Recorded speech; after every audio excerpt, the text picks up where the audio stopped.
દાખલા અથવા 24 બે વર્તુળોના વ્યાસનો ગુણોત્તર 8:14 હોય તો તેમના ક્ષેત્રફળનો ગુણોત્તર શોધો.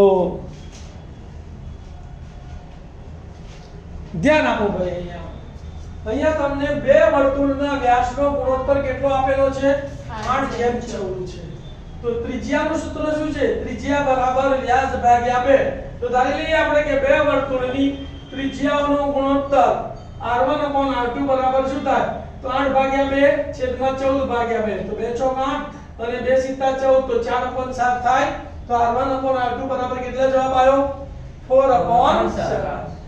હવે તેમના ક્ષેત્રફળનો ગુણોત્તર તો પહેલા વર્તુળનું ક્ષેત્રફળ πr1², બીજા વર્તુળનું ક્ષેત્રફળ πr2². પાઈ ઉડી ગયા અને વર્ગને કોમન કાઢીએ તો r1/r2 નો વર્ગ.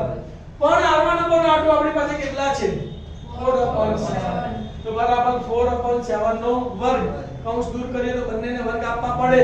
તો 4 નો વર્ગ 16, 7 નો વર્ગ 49, 16 છેદમાં 49 તો બરાબર 16/49.